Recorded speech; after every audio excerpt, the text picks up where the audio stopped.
हात धरून पळून गेलेली पोरगी ढाले पाटलाची सून होत नसते, हे तुम्हाला समजणं मस्त आहे.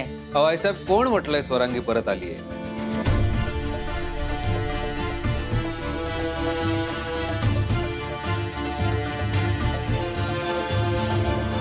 हे बघा, असं काहीही नाहीये.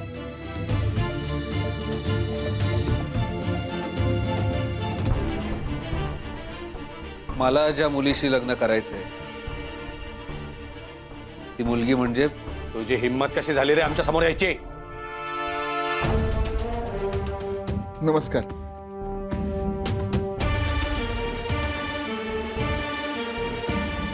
Good evening. ए सुकाळीच्या, आमच्या समोर गुड इव्हनिंग करतो? हातपाय धडक ते बघवत नाही का तुला?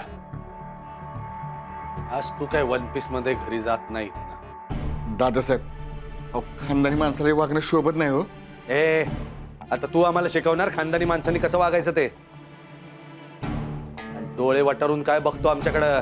हा नाही, तुझे डोळे काढून तुझ्याच हातात दिले तर नावाचा अजित ठाले पाटील नाव नाही लावणार. दादासाहेब शांत व्हा. ते काय बोलतायत एकदा पूर्ण ऐकून तर घ्या.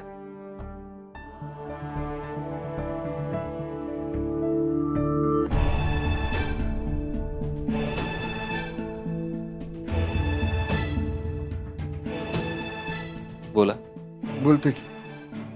आणि कसं आहे, आमची मुलीकडची बाजू, त्यामुळे आम्हाला ऐकूनच घ्यावं लागणार.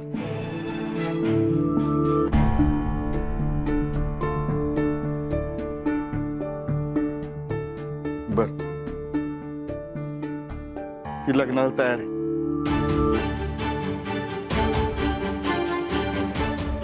आम्ही तयार नाही आहोत. रणजित, आमचा निर्णय झालाय आणि त्या निर्णयाची अंमलबजावणी मस्त आहे. आईसाहेब ऐकून तर घ्या. त्यांचं काय म्हणणं आहे तो मुद्दा तर लक्षात येऊ द्या आपल्या.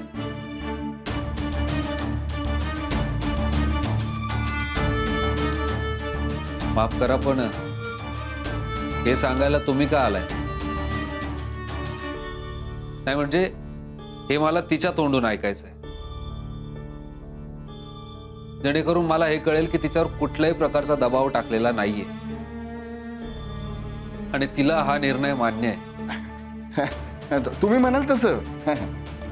आणि तसं बी आमची पोरीकडची बाजू पडते. No problem. ये ग पोरी.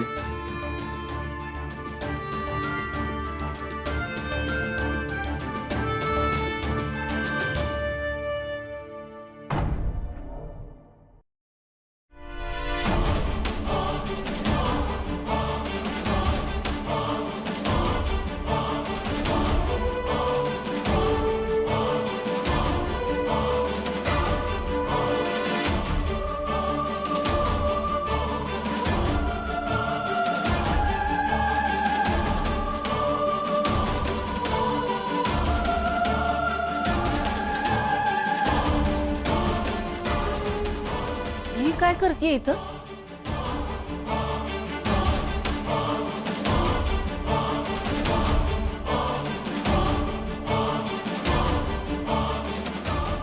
संजीवनी, जो प्रश्न मी तुझ्या घरच्यांसमोर विचारला तोच प्रश्न पुन्हा तुझ्या वडिलांसमोर आणि माझ्या घरच्यांसमोर विचारतोय.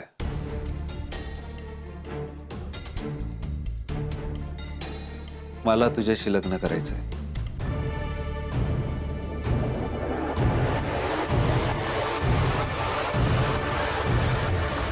माझ्याशी लग्न करशील?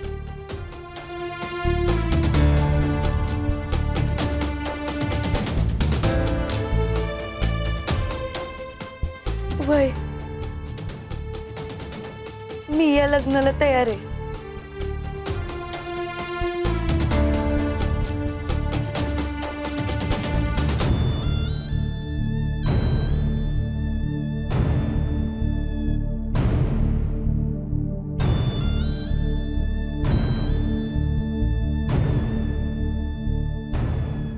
ए पंजाबराव,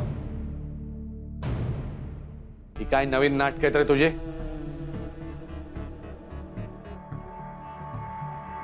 एक लक्षात ठेवायचंय, लांबड्यासारखी नियत ठेवली ना तर आमची काठी आणि आमचा नेम दोन्ही पण पक्क आहे.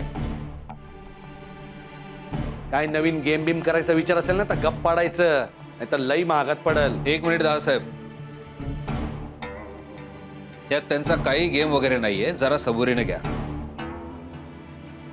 मी मागितलाय संजीवनीचा हात, मी घातली तिला लग्नासाठी मागणी. रणजितराव, काय डोक्याचा स्क्रू बी ढिला झाला काय तुमच्या? का कुठली मुळी घासली तुमच्या टाळूवर या पंजाबरावनं? काय डोकं फिरल्यासारखं वागताय तुम्ही? असं शोभत नाही तुम्हाला. आणि हे विसरलात का, या विधभर पोरीने आमचा अपमान केलाय. हा हिसाब तुम्ही पण चुकता केलाय दादासाहेब. केल्या अपमानाच्या कितीतरी पट जास्त. दादासाहेब, स्वरांगी पळून गेली तेव्हा तुम्ही बांदलांचा अपमान केलातच की, विसरलात? अहो, जुने जाऊ द्या, मरणा लागुनी, जाळूनी किंवा पुरुनी टाका. झाल्या गेल्याचा हिशोब सोडा आता. ओ रणजित भाऊजी, लई पुस्तकी बोलला तो तुम्ही. पार आमच्या डोक्यावरनं गेलं. नाही, आम्हा सामान्य माणसांना समजल अशा भाषेत सांग. ठीक आहे, तुम्हाला समजेल असं सांगतो. झालं गेलं पंचगंगेला मिळालं असं समजू आणि नव्याने या नात्याकडे पाहू. चालेल? अहो रणजितराव, कविता सोडा. लग्न म्हणजे काय कविता पाठ करणं इतकं सोपं आहे का? काय लग्न म्हणजे पोरखेळ वाटला का तुम्हाला? नाही नाही, अगदीच नाही दादासाहेब. लग्न म्हणजे पोरखेळ नाहीच आहे. अगदी तंतोतंत मान्य आहे मला. मग पण लग्न म्हणजे बिझनेस पण नाहीये ना. म्हणजे मुलीच्या बापाला कर्ज द्यायचं आणि अट घालायची की आमच्या मुलासोबत तिचं लग्न लावून द्या. आणि लग्न नाही होऊ शकलं तर कर्ज परतफेडीच्या नोटिशी पाठवायच्या, कोर्टात खेचण्याच्या धमक्या द्यायच्या, हो ना? पण दादासाहेब, इथे असं नाहीये. जे आहे ते क्लिअर आहे, स्वच्छ आहे, सगळ्यांसमोर आहे. इथे असं लपाछपी वगैरे नाहीये ना. मियाँ भी बिराजी तो क्या करेगी बेबी मावशी? हा, पोराला पोरगी आवडली तर मग कसलाच प्रॉब्लेम नाही. मला तर 0% प्रॉब्लेम आहे. बेबी मावशी, या घरातली सगळ्यात कोणी सेन्सिबल व्यक्ती असेल ना तर ती तू आहेस.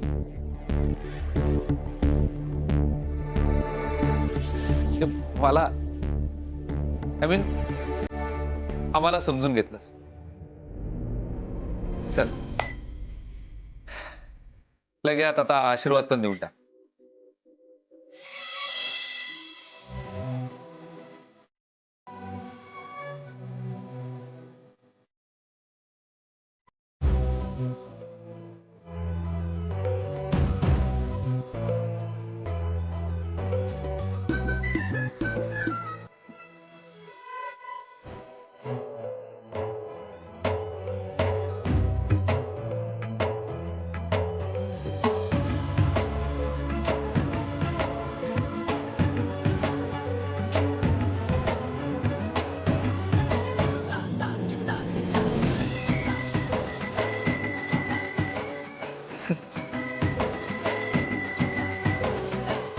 सात दिवसात तुझं लग्न होईल.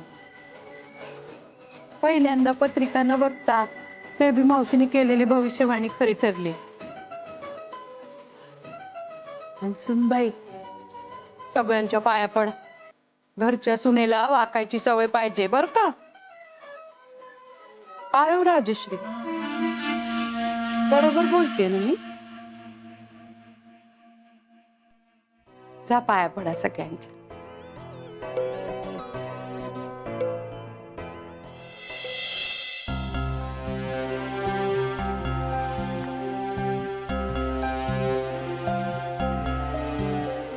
मला माहितीये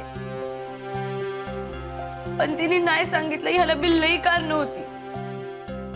पण याचा अर्थ हा नाही की आमच्या घरच्यांनी आमच्यावर संस्कार कमी केलेत. बास झालं, ती पाया पडायची नाटकं नका करू. जा.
मी आलोच.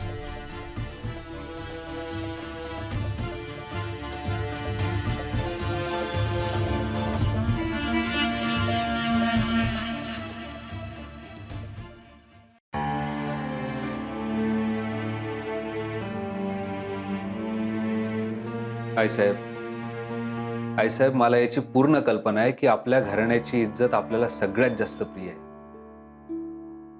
आणि आईसाहेब, तुम्हाला हीही कल्पना आहे की तुमचा रणजित घराण्याच्या इज्जतीला डाग लागेल असं काहीही करणार नाहीये. आईसाहेब, विश्वास ठेवा माझ्यावर. मी हे जे काही करतोय ते आपल्या घराण्याची अब्रू वाचवण्यासाठीच करतोय. आणि आईसाहेब, मी लग्नाला तयार आहे, संजू तयार आहे, पंजाबराव सुद्धा तयार आहे. मग हरकत काय आहे साहेब? नाही, हरकत काहीच नाही.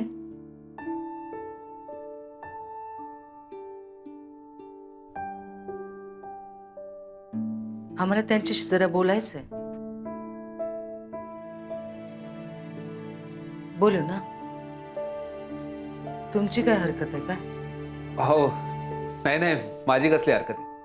मग बोलवा त्यांना. आलोच.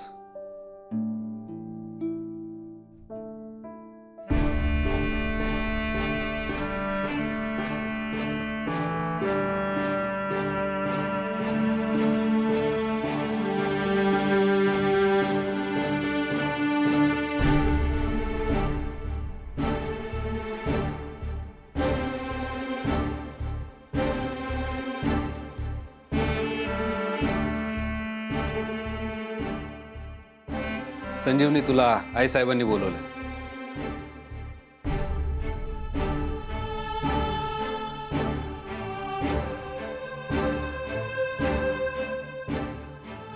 जा जा संजय.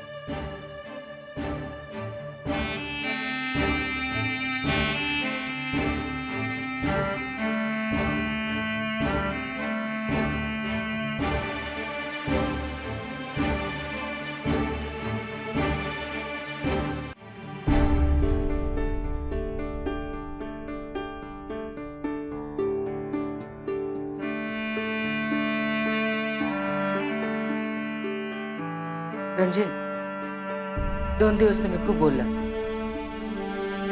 आम्ही सगळं ऐकून घेतलं, पेशन्स ठेवून ऐकून घेतलं.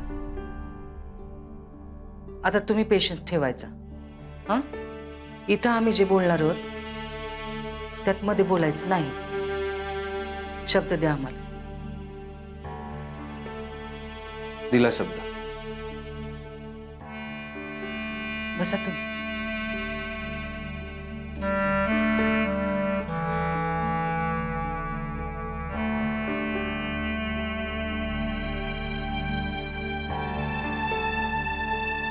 तुमच्याशी या बाबतीत बोलावं लागेल असं कधी वाटलं नव्हतं. तुमचं वय, तुमची बौद्धिक कुवत, होणाऱ्या सुनेची धाकटी बहीण, याच्या पलीकडे काही किंमत नव्हती आमच्या लेखी. आणि ती किंमत वाढली असा गैरसमज नको. आईसाहेब आपण असा पाणउतारा करणार? दिलेला शब्द राखा रणजित.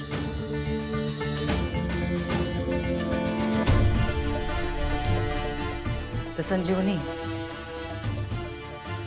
ठरल्याप्रमाणे सगळं झालं असतं तर तुमचा आणि आमचा काही संबंधच आला नसता.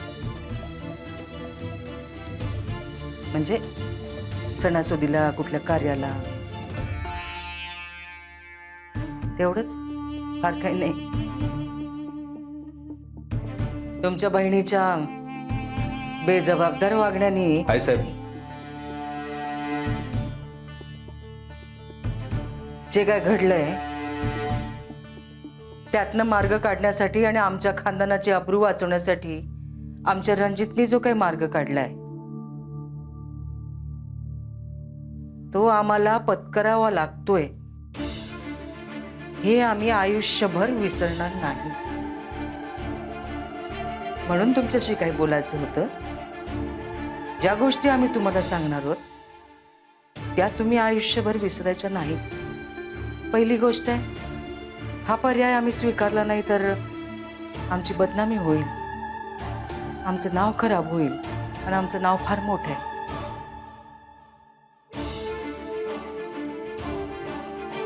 फार कष्टाने कमावलंय ते. दुसरी गोष्ट, तुमच्यापेक्षा खूप उजवी, मोठ्या घरची, आमच्या तोलामोलाची मुलगी आम्ही रणजितसाठी सहज मिळवू शकलो असतो.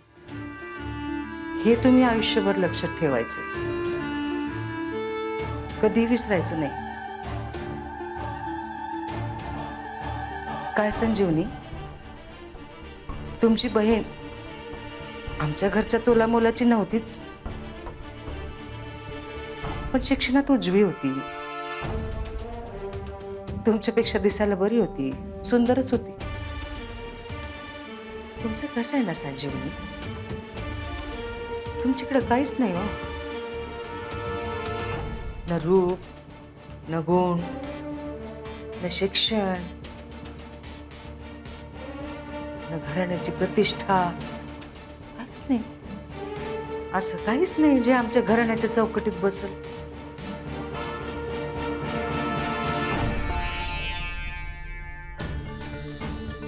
निव्वळ निव्वळ नाईलाज म्हणून आम्ही तुम्हाला आमची सून करून घेतोय, हे आयुष्यभर लक्षात ठेवायचं.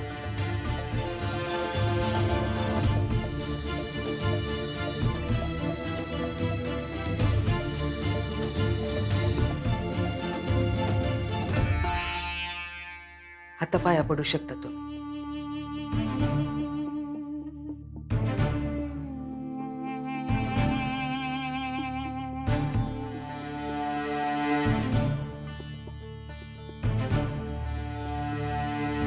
या घरात तुम्हाला कसलाही त्रास होणार नाही.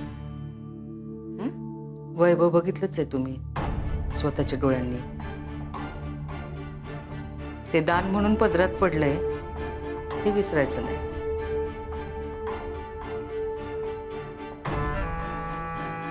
या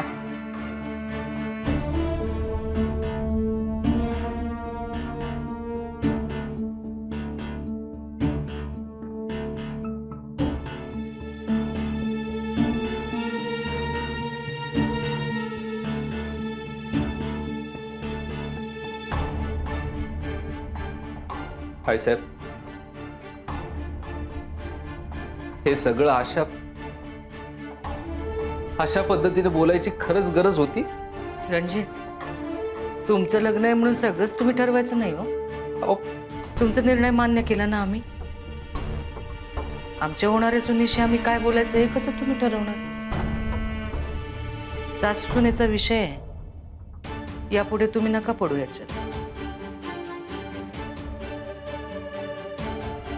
असं तोंड पाडून राहू नका. आता म्हणा की, जुने जाऊ द्या मरणा लागुनी, जाळून किंवा पुरून टाका. आम्हाला पण होती कविता. उद्या तुमच्या लग्नाचा गोरज मुहूर्त आहे, लक्षात असू द्या. उद्याचा दिवस तुमचा आहे. आता जा, आराम करा, शांत झोप काढा. लग्नात चांगलं चांगलं दिसायचंय तुम्हाला, चांगलं दिसणं मस्त आहे.